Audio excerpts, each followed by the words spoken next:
Okay, let's dive into this. Welcome everyone to today's explainer. If you, or maybe your student athlete, are gearing up for the 2026 sports season here in Nebraska, I really need you to hear this loud and clear. Raw talent? Yeah, that is literally only half the battle. You could have the best throwing arm, the absolute fastest sprint time, or the highest vertical jump in the state, but if you don't have your paperwork and your administrative requirements perfectly aligned, you won't even get the chance to step out of the locker room.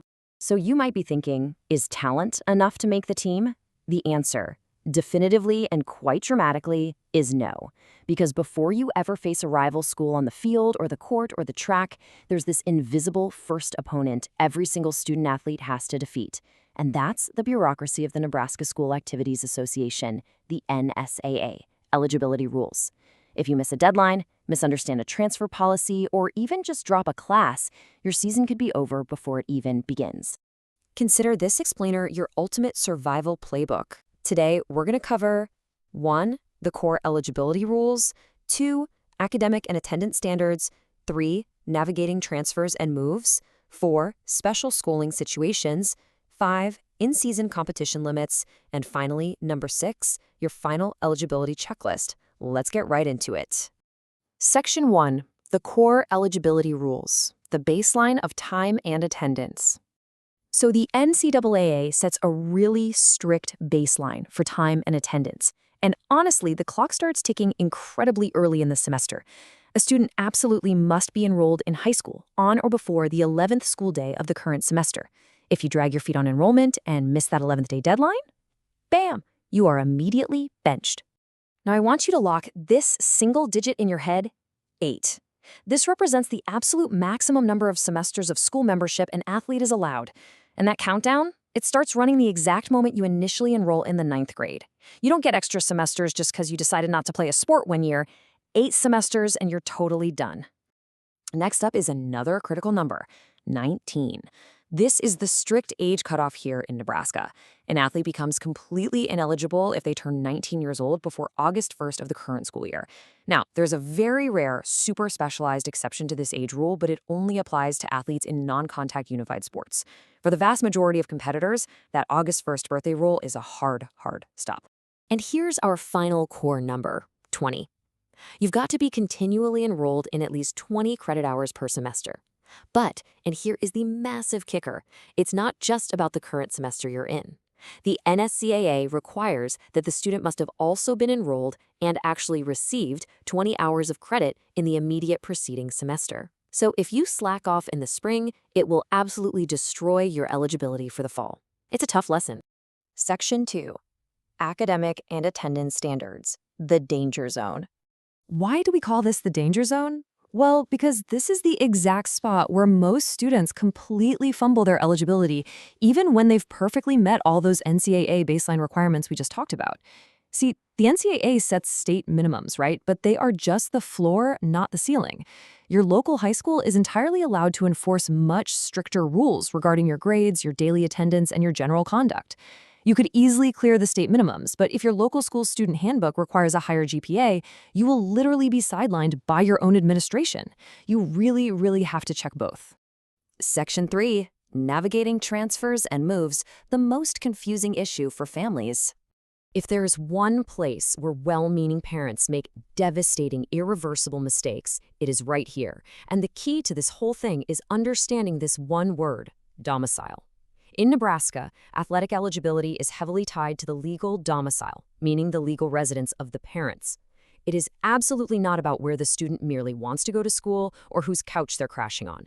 If a student transfers to a new high school without a legitimate legal change of domicile by their parents, they're setting off massive eligibility alarms.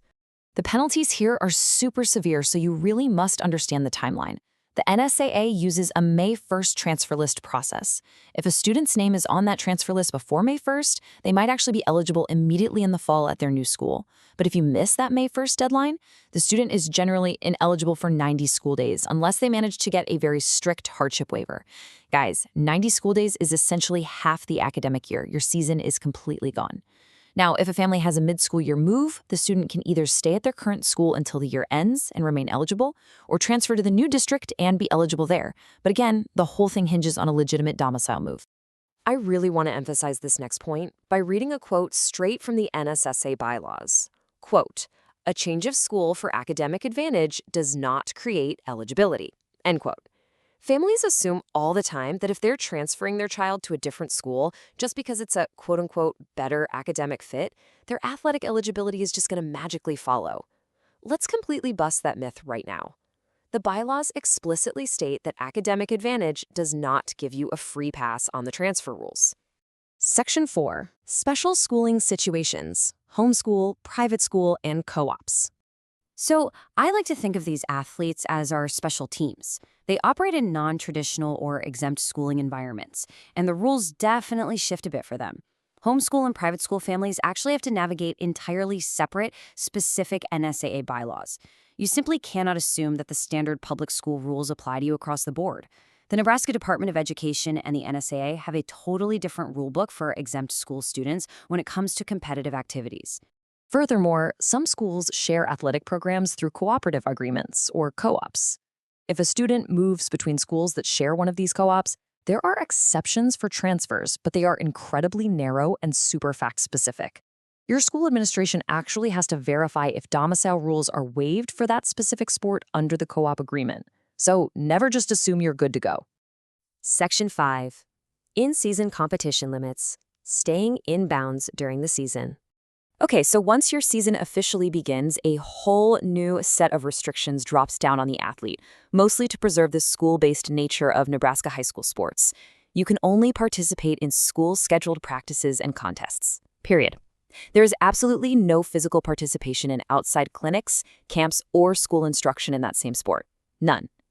You can go to a camp for observation only, meaning you literally just sit in the bleachers and watch. But the second you physically take part, you risk your entire season's eligibility. You also can't play on any all-star teams while you're an undergrad, and you absolutely must maintain your amateur status. Section 6. Your final eligibility checklist: the game plan. All right, here's your literal game plan, wrapping everything up so you and your family are protected. First, confirm your enrollment by that 11th day. Second, double-check that you have 20 credit hours for both the current and the past semester. Keep a really close eye on that 19-year-old August 1st cutoff and your 8-semester limit. Sit down and actually read your local school's specific attendance and academic policies.